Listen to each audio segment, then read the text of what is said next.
minutos, ahora cambia nuestro reloj. Quiero darle la más cordial bienvenida a Leonor Serva, directora ejecutiva de ANEP. Bienvenida, gracias por acompañarnos. Buenos días, Ernesto, y buenos días a todos que me imagino que se están preparando para ir a trabajar. Sin duda alguna. A ver, ¿cómo están ustedes examinando el panorama político, el panorama económico, con todos estos acontecimientos que están pasando en la Asamblea Legislativa? El presidente de la República anunció el día lunes el plan control territorial y la cuarta fase que involucra el incremento precisamente de más efectivos militares en este plan. Bueno, pues obviamente para nosotros la seguridad sigue siendo un tema prioritario, aunque se había bajado la cifra de homicidios, obviamente estamos viendo un incremento en las desapariciones y digamos que otros problemas endémicos que seguían en el país, como el de la extorsión, que no se había estado hablando mucho, pero que sigue ahí, latente, ¿no? Sin embargo, nos genera un poquito de ruido que la fase 1, 2, 3, 4, cada una parece solo limitarse a un incremento progresivo de la Fuerza Armada. Porque se están dejando de lado cosas importantes como la capacitación en derechos, el respeto a los derechos humanos, pero sobre todo el fortalecimiento de las capacidades de investigación. O sea, las desapariciones al final vemos que no es un tema de cuántos soldados hay. Los soldados, de hecho, no se les capacita en investigación y no pueden ejercer esas funciones. Y así como la extorsión que son crímenes que requieren otro tratamiento.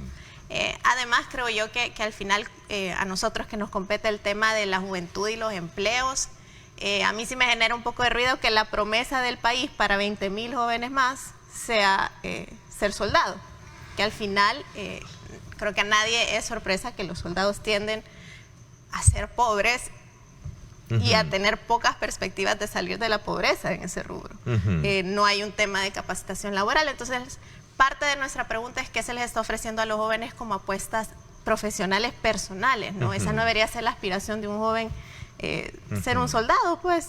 ¿Por qué no se invierte en capacitación? Para nosotros el tema de apostarle a la juventud, pero en capacitación para hacer mano de obra calificada, es una mejor apuesta que de todos modos es una solución más sostenible al tema de seguridad.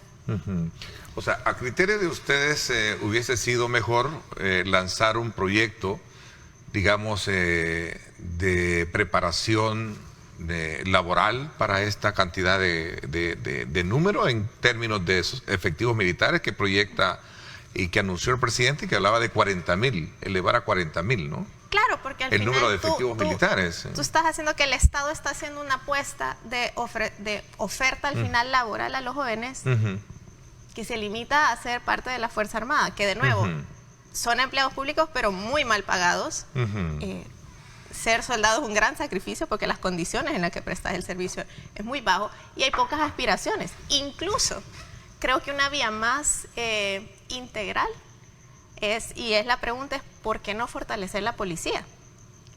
La PNC tienen más derechos, más ventajas salariales y también son la entidad llamada a la seguridad pública del país. Entonces esa parecería parecería que al final la única ventaja es un tema de costo. Producir soldados es más barato para el Estado. ¿Secundan ustedes entonces un poco la inquietud, digamos la preocupación que han expresado algunos sectores de hablar de seguir militarizando la seguridad pública? Sí, en tanto que hay otras formas de lidiar con la seguridad pública del país, con nuestros problemas inmediatos, sin sacrificar las apuestas de futuro. Te repito, o sea, le estás ofreciendo a 40.000 jóvenes, 20.000 jóvenes nuevos, una solución que no es un futuro que lo va a desarrollar. A ver, sin embargo, uno de los principales argumentos que plantea el gobierno es precisamente mejorar y controlar el territorio de la delincuencia, que para nadie es un secreto que ha estado y sigue siendo y dominando algunas partes del país, ¿no?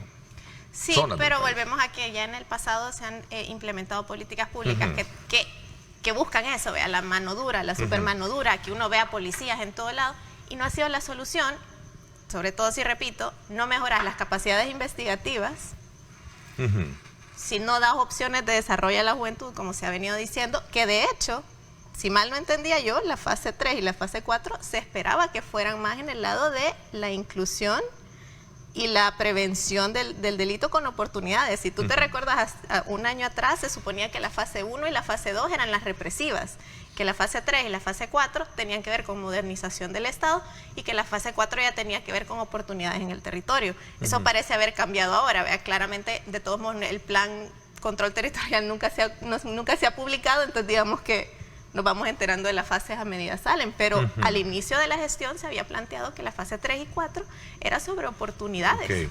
A ver, pero en consecuencia a ese tema crítico que en algún momento se ha hecho, los funcionarios, por ejemplo, el periódico El Diario El Mundo, resalta una declaración que da el ministro de Seguridad en la cual dice: no hay crecimiento desmedido del militarismo, sino echar mano para enfrentar al enemigo interno. A esto surge en el contexto de las críticas por el aumento de militares en el plan control territorial, ¿no? Sí, yo creo que, a ver, de nuevo, no es que estamos criticando que se ataque el problema de seguridad, pero cuando uno evalúa lo que hace el Estado, siempre tiene que preguntarse por qué está gastando dinero en esto y no en otra cosa. ¿Por qué está fortaleciendo la Fuerza Armada y no la Policía Nacional Civil, que es realmente quien le compete la seguridad pública? ¿Por qué la apuesta para los jóvenes tiene que ser soldado? Y a los jóvenes más pobres, porque esa es la única solución que le das a los jóvenes más pobres, es ser soldado en lugar de un trabajo digno. ¿Por qué nunca le hemos apostado a ofrecer oportunidades reales y concretas a nuestros jóvenes para solventar el problema de inseguridad, que es principalmente de pandillas y que principalmente tiene que ver con la falta de oportunidades? Entonces, ¿qué evaluación así en concreto tienen del plan como sector privado ustedes? Nosotros esperamos, no estamos tan de acuerdo con que se está invirtiendo impuestos como apuesta de mediano plazo, porque aparte dice que los efectos los vamos a ver en 5 años. Para duplicar la Fuerza Armada, creemos que hay alternativas de capacitación, de modernización del Estado, de modernización de las capacidades de la Fiscalía, que podrían haber sido una mejor inversión, una mejor apuesta para el tema de seguridad. Porque lo demás empieza a sonar como mano dura, que ya lo vimos en al menos 3 o 4 administraciones pasadas, que no es la solución. Ok, tú hablabas al principio, por un lado vemos esfuerzos de vender un proyecto o un plan como este, pero por otro lado vemos también el tema de las desapariciones, decimos. Sí, exactamente.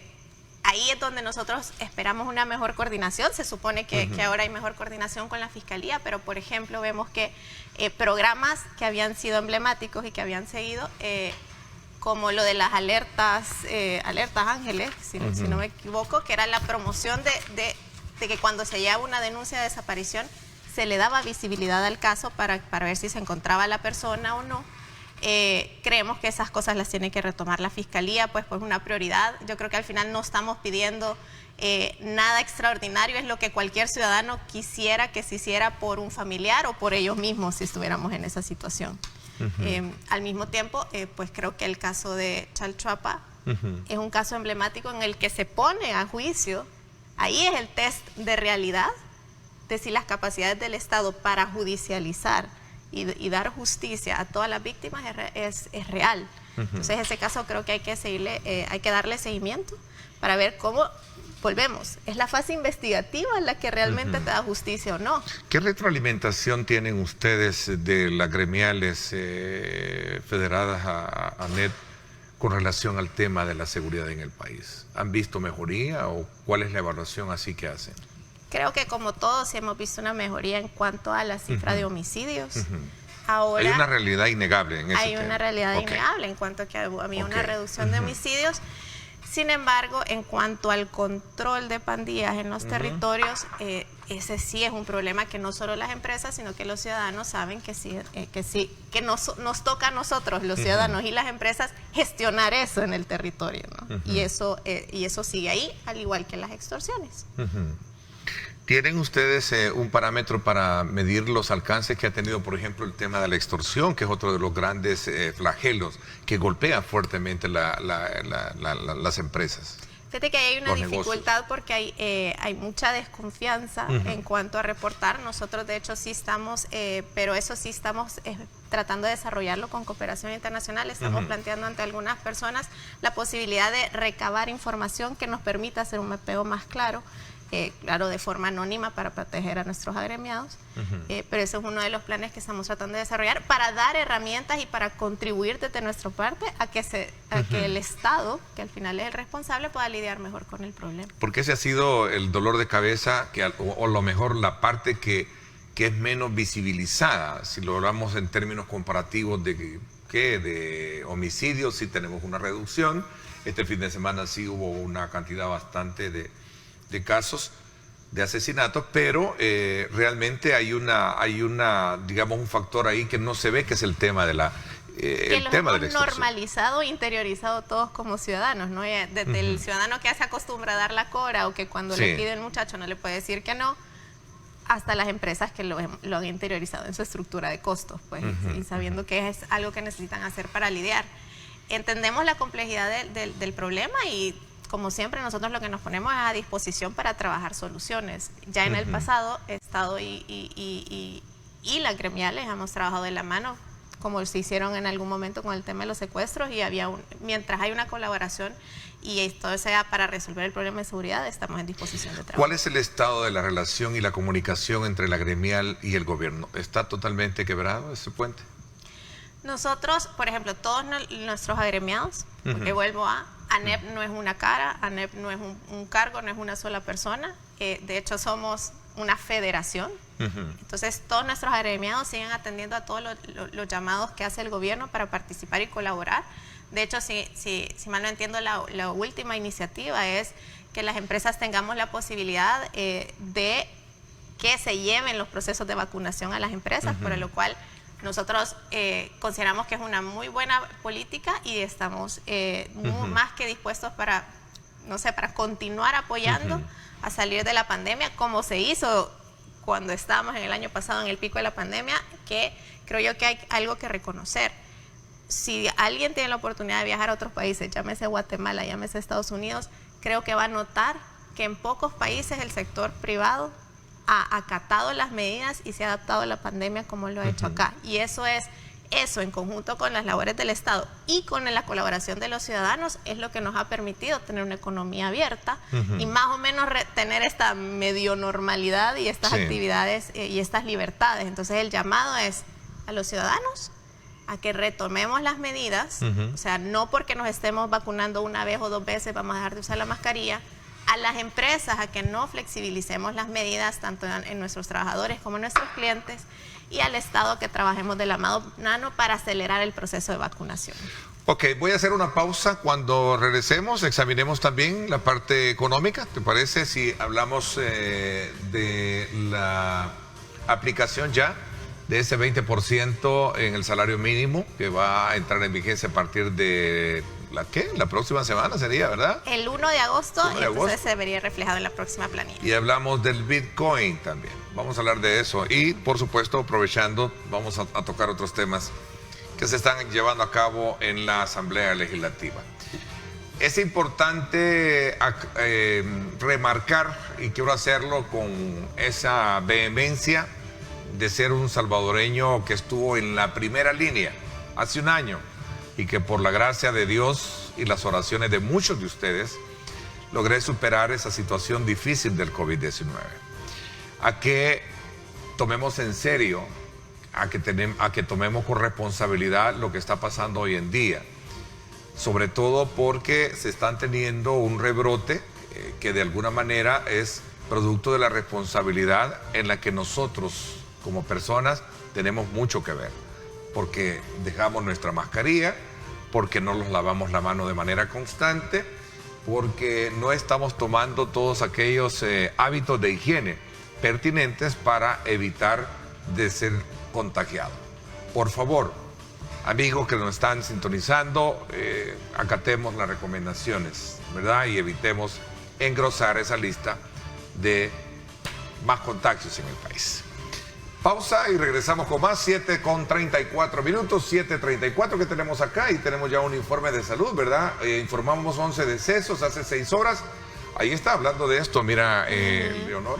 Sí, no se confíen. Hace 6 horas el Ministerio de Salud posteó en su cuenta en Twitter esto que dice 11 decesos por COVID, ¿verdad? Ahí están masculinos, el grupo etario entre 30 a 40, 40 a 50, para que todos veamos que de verdad es una cosa real, no es un invento. Ahí está. Pausa y regresamos con más.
Gracias nuevamente por estar con nosotros a esta hora de la mañana. Seguimos conversando con Leonor Selva, ella es directora ejecutiva de la ANEP, y estamos haciendo en la primera intervención una valoración y postura con relación a este anuncio hecho por el presidente de la República de incrementar a 40,000 el número de efectivos militares para poder reforzar el plan control territorial.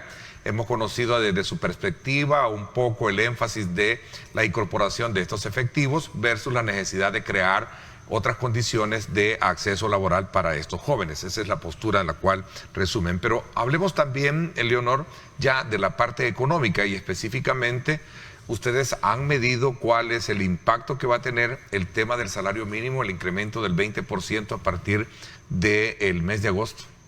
Pues por una parte hay que decir que eso dependerá mucho, y ese es el llamado que hacemos nosotros principalmente a Bandesal, de la diligencia con la que se implemente el fideicomiso que han anunciado. Ayer se presentó a la Asamblea Legislativa, la ministra de Economía presentó el proyecto de ley, y lo único que nosotros urgimos al gobierno, porque lo que ha prometido es un subsidio de 1 año a las MIPES que tengan que implementar este incremento de salario mínimo. Esperamos que a la mayor brevedad posible hagan una campaña masiva para las MIPES informándoles de cómo tienen que acceder a este subsidio, y les rogamos que los plazos para la entrega de este subsidio atiendan la realidad de las MIPES. ¿Por qué?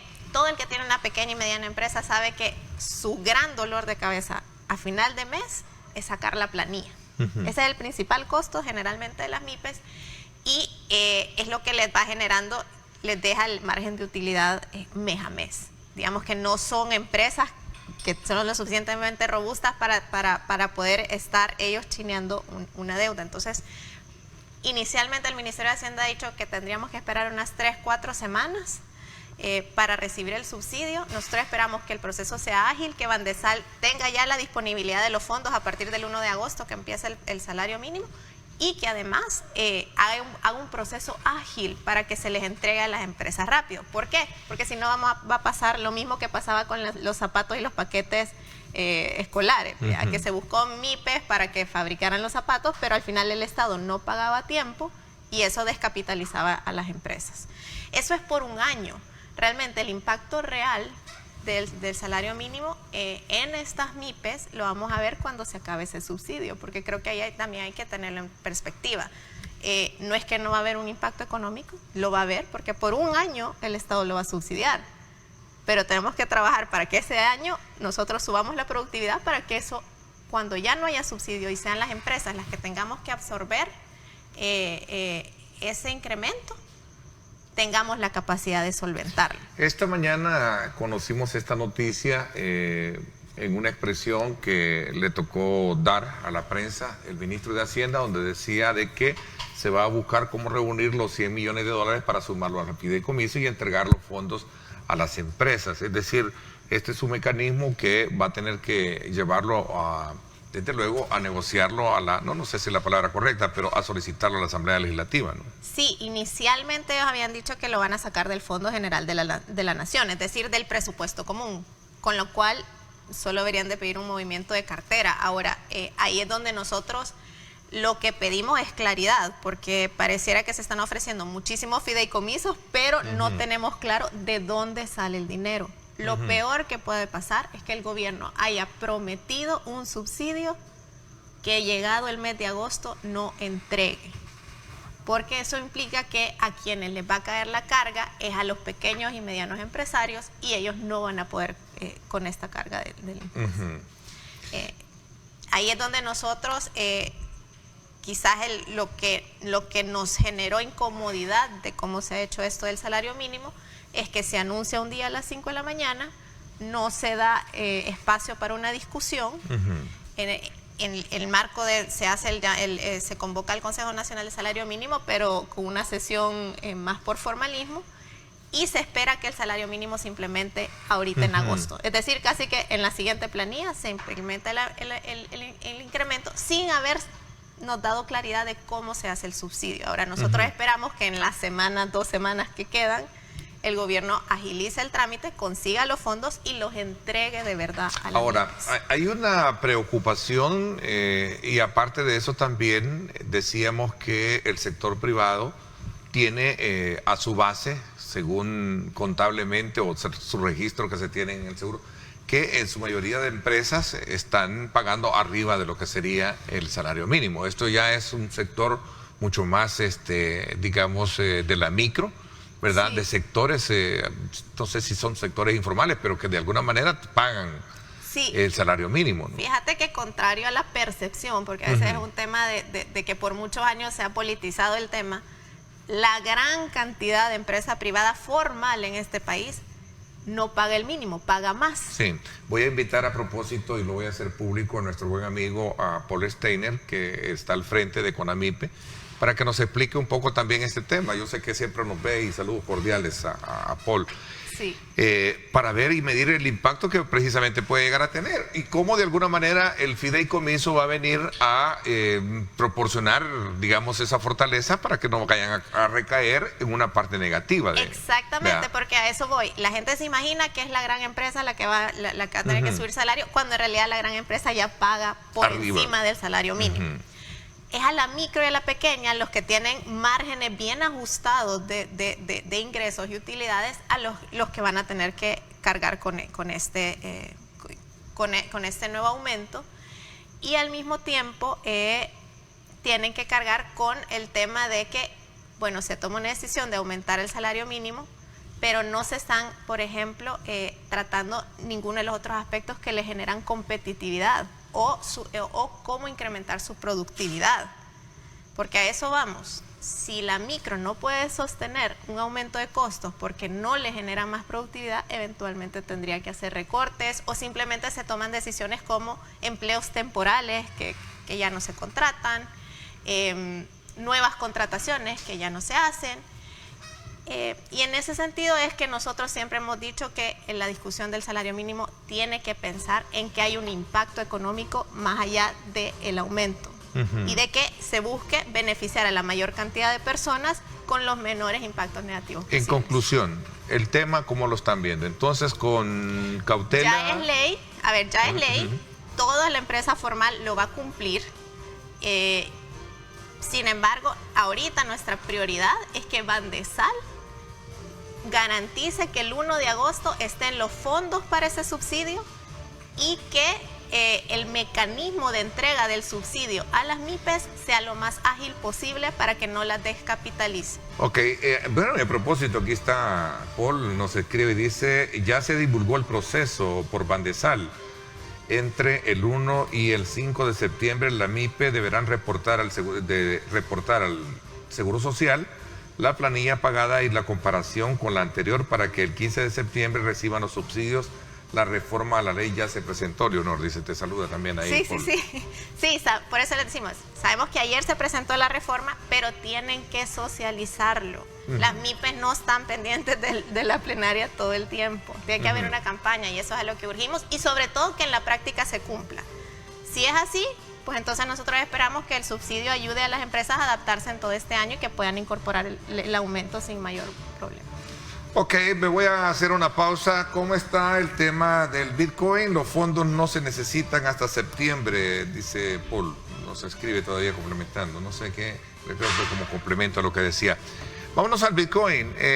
Septiembre, 7 de septiembre, entra también. ¿Cuál es la expectativa que tiene? Ayer, los exportadores en este programa pidieron al gobierno ser incorporados y consultados para conocer el tema del reglamento. Y a la vez pidieron por primera vez que si se puede retrasar la entrada en vigencia de esta manera. Entonces quisiera conocer también la opinión que tú tienes al respecto. Vamos a la pausa. Exportadores ven oportunidades y riesgos. Ahí está. El periódico retoma parte de las declaraciones que ayer tuvimos acá en el programa. El presidente de Coexpo, Marvin Melgar, que como sector exportador se han estado instruyendo en el tema Bitcoin, que dentro del rubro hay dos grupos, quienes creen en el potencial de la criptoactivo y aseguran que es el futuro y los detractores que temen que se cometan algunos delitos. Así está, las dos versiones. Vamos a la pausa, gracias por estar con nosotros.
Bueno, gracias nuevamente por estar con nosotros. Aprovechamos estos minutos. A ver, a propósito, el informe, ¿en qué nivel está de preparación el informe económico de coyuntura que ANEP siempre... Nosotros esperamos, una de las actividades de ANEP es hacer un análisis de coyuntura económica semestral. Nosotros todavía estamos esperando porque cifras oficiales están terminando de subirse a los portales de transparencia de las instituciones públicas como el Seguro Social esta semana. Así que esperamos que la semana después de la vacación de agosto vamos a estar presentándolo para tener un mapeo claro y objetivo de cómo está la economía. Al momento sabemos que hay sectores que están pujando y que están recuperándose de la pandemia, como las exportaciones. Pero también sabemos que en el tema de recuperación de empleos nos falta todavía para recuperar los empleos que se perdieron durante la pandemia, y no se diga para satisfacer la demanda anual que no la paró la pandemia de gente graduándose y personas saliendo al mercado laboral. Además, queremos hacer un estudio de cómo está el tema del costo de la vida, aunque nosotros sabemos por mediciones rápidas de redes sociales que empieza a ser uno de los problemas más apremiantes de la población. Y en ese sentido la gente tiene que entender que hay un incremento mundial de insumos de los costos de fletes, de transporte, etcétera, pero que también las decisiones que se toman de país acá son las que afectan el clima de negocios y por ende elevan el costo de la vida. O sea, no es que antojadizamente un empresario decide subir los precios. No, es que toda su estructura de costos sube y por ende tiene que vender el producto o vender menos producto. Y eso es lo que tenemos que nosotros evitar como país. ¿Cuáles son las expectativas que tiene el sector privado y particularmente cómo le está viendo ANEP el tema de la vigencia como moneda de curso legal, el Bitcoin a partir del 7 de septiembre? Para ser muy honestos, nosotros seguimos sin tener claridad de cuáles son los beneficios económicos y a la población de incorporar el Bitcoin, y por el contrario hemos escuchado muchas voces a nivel internacional y nacional que nos advierten de los riesgos que esto representa para la economía.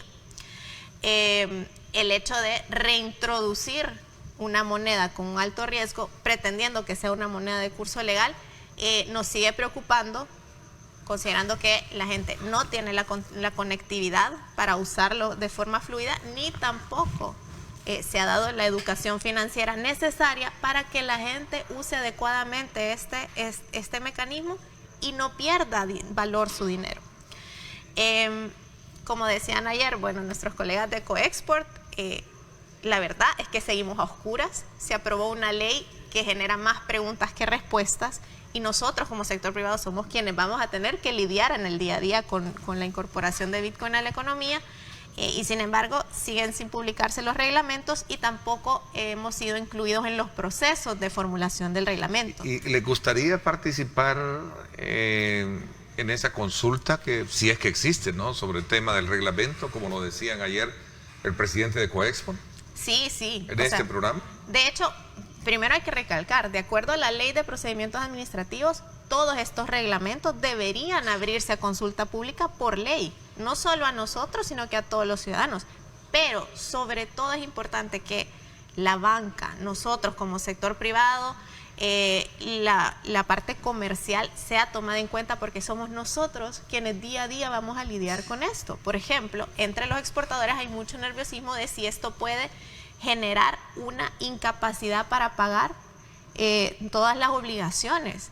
En general, lo que estamos viendo es que el mercado internacional, a las horas de las horas, más allá del entusiasmo inicial de la gente que es del mundo de tecnología, no está viendo con buenos ojos la incorporación de Bitcoin como moneda de curso legal. Entonces, uno de los grandes riesgos es que si no lo incorporamos de forma adecuada, nos puedan aislar de la economía mundial.